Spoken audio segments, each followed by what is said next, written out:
Can you label this as episode 1 so nobody has to fucking watch the other ones?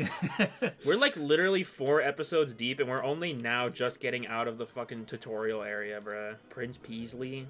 Oh, he's a P in the Bean Kingdom? Shut up. It's no mistake. You kidnapped Prince... Oh, wait, make these guys sound like the Oblivion Guards. We have witnesses! Now confess, villains! Mario! I'm Luigi. What's that? You say you're Mario and Luigi? You just heard us. Lies! Bold-faced lies! The superstars of the Mushroom Kingdom would never come here! So are we celebrities in their opinion, or are we heroes? Yeah, why does everybody in the Bean Kingdom know about Mario and Luigi, but everybody in the Mushroom Kingdom don't? I don't Why is know. fucking Tolstar here? He only has one wing left. That's fucking absurd. We've ripped his wings off? That's crazy. Well, they say they've come here chasing someone called Cackletta, and they're really, really tough. Who the fuck was that? I was gonna make a joke about them assaulting the king of Stardust Fields, but I think that's a little bit funnier. Our kingdom's Prince Peasley was kidnapped by something. And since something? Or so some reports of Hoohoo Village claim. Your Wait, naming conventions are fucking stupid. Says the guy from the Mushroom Kingdom, and they have mushrooms I'm there. not from there. I'm from New York. What the hell is that? According to the eyewitness accounts, the prince's kidnapper wore an odd helmet and spoke of mustard and fink rats, and that's all we have to go on. So why did they assume it was us? Assume it was us? We're wearing red and green. What? We're the first people you come across on the mountain? I guess Fawful is red and green. I guess he is, but like, why did they go to Stardust Fields? Well, there was a huge fuck. You know, those two random guys who were looking like General Starshade or the fuck probably they reported it. Remember that there was a giant explosion in Stardust Fields? Oh yeah, I guess you're right. This is our first real town of the game. Welcome to, I think this is called Hoohoo Mountain. Yeah, holy shit! An hour in, and we finally get to a social hub. Wow, how about that? Also, we can't do anything here because these are rocks. I don't know how many coins this multi-coin block gave us. I probably could have counted, but then again, I barely passed Algebra 1 in college, so I'm not the smartest guy to talk about when it comes to math. Damn, bitch, you live like this? You can see the whole kingdom from the top. Can I see my beloved kingdom instead? I'm saying that's where the Greybeards live. Oh, like in Skyrim. I understand what you mean. I almost said the 1,000-yard stare. The 1,000-foot stairs. 1,000 steps. My bad. You climb this mountain, blah, blah, blah. So much survival. Who gives a shit? I like how we're like, oh, we finally made it to the first town, and we don't care what any of these fucking people have to say. Are these like cactus people? To reach Hoohoo Mountain's peak, you have to either get a ride from Blablanadon or hike up. Blablanadon. Hiking the mountain is brutal, but if you can get a ride from Blablanadon, it's a snap. Sure, where is this Blablanadon, like God of War 2018. I saw the kingdom's prince, Prince Peasley, on the edge of the village. I'm sure of it. He was taken to the top of the mountain by some guy wearing a weird helmet.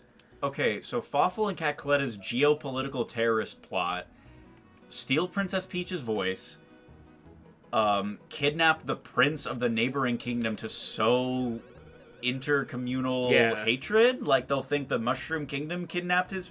Mm-hmm. Blah blah blah. All right, Hey, it's Fawful. The fucking guys that were looking for him were. Oh, I guess there's one of them. All right, yeah. I guess he murdered them. Okay. Okay, yeah, that guy's dead.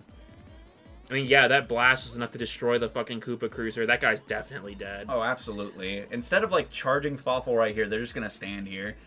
You were the pair of fink rats that swooped in with the Bowser I hate! I say to you, while I was busy with Peasley, you've been catching me! So, in the time it took for us to deal with all the tutorials, he flew to the castle. Well, no, he was spotted on the edge of the Prince village, Peasley. remember? Well, then why was he here? To investigate the explosion? I guess it all ties back to that. Well, Prince Whatever. Peasley is pretty heroic. He is the prince. Since you two cannot make it in time, I say to you that it is better late than never. He says never than late. So here is your halting place!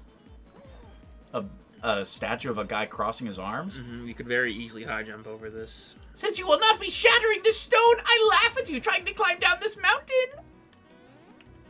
Yeah, you very clearly make it over that. Whatever. All right, Luigi, let's go climb this goddamn mountain of interference. Whatever you say, Mario! That's what it all ties back to. It all comes back to Captain Lou Albano and Danny Wells. Can't really escape those two. No. Speaking of Mario voices, you want to talk about Mario's new voice? Because we got a new Mario and Luigi game, and it's starring Kevin Afghani. I think that's his name. I don't think his name is Kevin Afghani. Okay, I know it's probably not Afghani. I guess you could say I'm Iraqi. Shut up!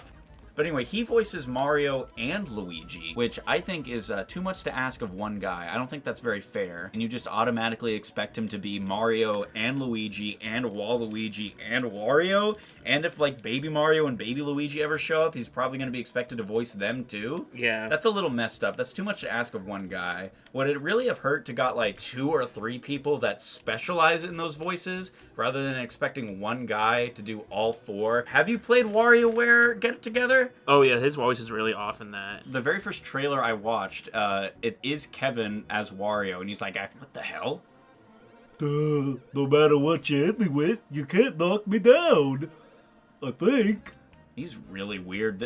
In the 3DS remake, I'm pretty sure this is just like a big Koopa, which is so stupid, because in Paper Mario and in Yoshi's Island, there are very distinct species of, like, big Koopas that do things like block paths. Yeah. I think, isn't there like a big Kent C. Koopa? You fight him as a boss in Yoshi's Island, and I think he's an optional boss in Paper Mario? I don't really remember. Oh, hey, look, it's a pair of red and green, and these guys are also brothers. This is the last stone. Oh, we show the true spirit of the Hammerhead brothers. This stone's our last shot. Yeah, I doubt it. What, they crush rocks and expect them to turn into hammers? This stone just ain't gonna do it. We can't make hammers no more. Huh? What? You want us to make you a hammer? Hey, I know these 2 dudes. They're Mario and Luigi from the Mushroom Kingdom. The Jump and Hammer Kings. How are we the Jump and Hammer Kings if we didn't start this adventure with a hammer? Yeah. Like, I know Mario uses a hammer in Paper Mario, He also but... uses a hammer in Donkey Kong. Yeah, but I don't think Luigi has never been shown with a hammer up to this point, has he? No. Super Mario World, you use a hammer to destroy one of the castles in the cutscenes. And technically you can use Luigi for those games. You kind of got to go out of your way, though.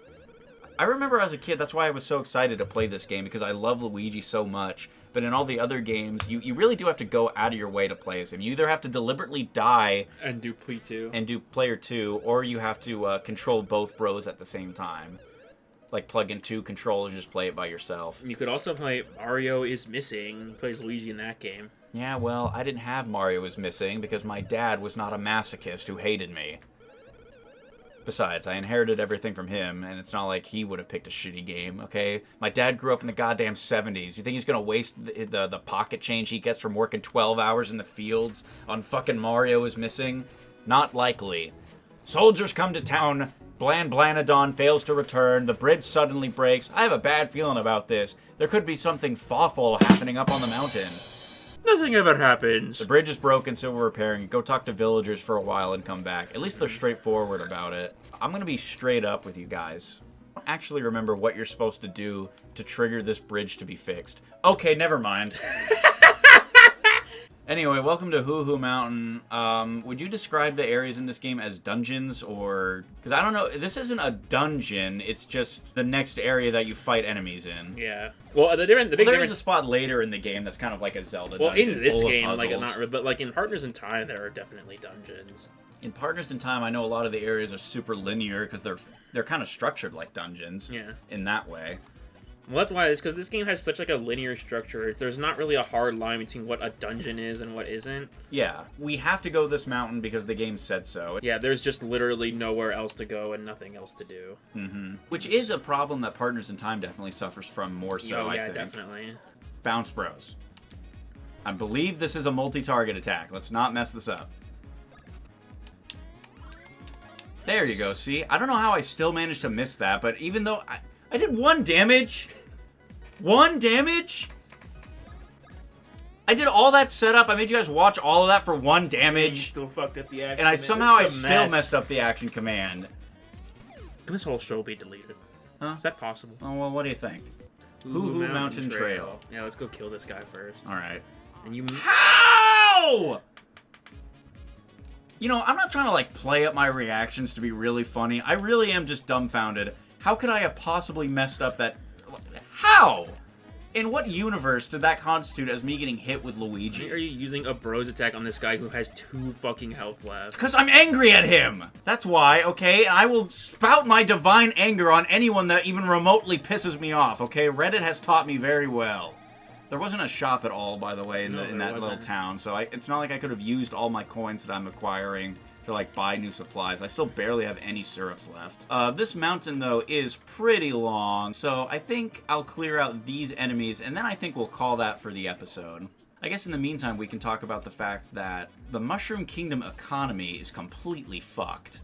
I fell for that twice in a row. I don't know what my goddamn problem is, dude. We had 100 mushroom coins from Toadsworth.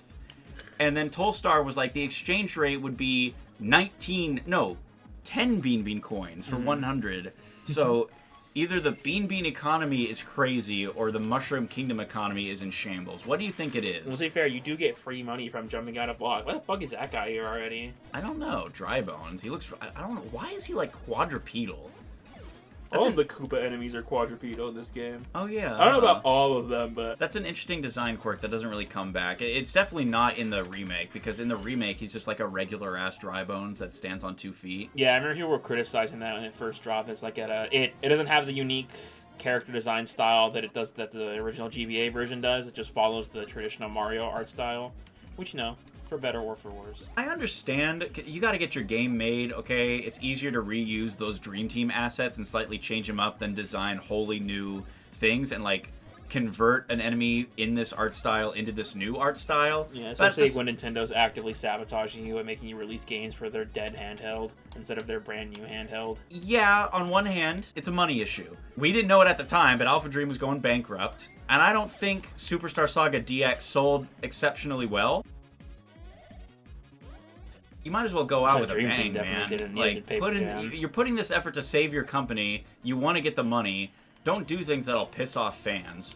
And we're saying this like it's current. This shit's so old. Alpha Dream's been in the dirt for a while. Yeah, and these aren't even really complaints we get to have anymore because Brothership came out, and I have heard nothing but good things about it. I don't know, what have you heard? I've heard critically it did pretty poorly. Really? Yeah. Like, I know IGN gave it a 7, but IGN is famous for giving good games bad scores. I did hear one thing in particular that, kind of similar to what we were saying about this game, the tutorials are pretty bad. The first 3 hours could have been cut from the game, and nothing really would have changed, because it's all kind of meandering tutorial stuff. Yeah. And, like, I get it. It's not Alpha Dream anymore. It's totally different developers. They got to make sure you can play your game, because it's not on a handheld, it's on a console now. So, that's kind of a big deal. The only issue with that is, that's going to be really boring to replay. I really think replayability is something that companies should have in mind when they're making a game. Like, is this going to be fun every time we play it, or just the first time you play it? No. I'd rather have something be extremely good the first time. 'Cause, like, I don't know about again, but we talked about this off camera, because, we haven't been recording. That we don't really play games the same. Like, I don't replay anything anymore, pretty much. Like, other than stuff I really, really love, I don't really replay anything anymore. I usually just play everything once and then just have that be it. Just because it's there's a lot of games to play. It's kind of impossible to find time to play all of them, especially because I really like RPGs and that take a long time. Like, I played Cyberpunk, and that's like Cyberpunk's like 20 hours Minion? Bowser's Minions? Yeah, minimum. New Vegas is like 20 hours minimum. Stuff like that. You like to play New Vegas a lot. I do. Well, that's just that. It's just, I don't really... I'd rather have something be really good the first time, just not be that replayable, than have something be, I don't know, a lesser... I don't even know if... Because, like, is that even really a negative? Like, I'm saying this hypothetically, because I don't really know of any game that's made worse by the fact that it's replayable. Like, that's not really how it works, I guess. Even if you don't focus on replayability, you know what really pisses me off? Some games, if you replay it the second time, you have the option to skip cutscenes. Some games you can't. Yeah, no. And it's not like, oh, that's a developer thing. Like, that only happens in Sony games. That only happens in Naughty Dog games. It's just so inconsistent throughout the entire gaming landscape. Even games made by the same developers. It's just, well, that's also a part of that. Is just because, especially now, like stuff that's story focused, the line between cutscene and gameplay just becomes increasingly more blurred. Like, we pointed out when the game came, people pointed this out when the game was new, and you can still kind of see a little bit of it in Ragnarok, and Spider-Man, this is a problem, in God of War, that a lot of the, like, climbing segments, or, like, go, like, through this, like, like shimmy through the wall Yeah. or climb up this thing. It's essentially just loading screens, just hidden to create a seamless experience. And that's pretty cool when done right, but it feels like every game nowadays does this. It really, because the thing is, it ends up feeling like filler. The game is trying really hard not to have filler in it. Oh, Luigi finally got a level up. I guess that's something that we can close the episode on, other than this discussion. I would like to top off Luigi's health, give him a nice 3. Yes! Finally! I've been trying to get a 3 all day. Now that I've got him right where I want him, I'm gonna end this episode. Thank you for watching Mario and Luigi Superstar Saga. My name has been Waylon. His name has been Jabroni. Thank you for watching Waylon Plus. Any final closing words you want to say? No. Alright, we'll see you guys next time, and we're going to deal with all of Hoohoo Mountain, probably. Sayonara!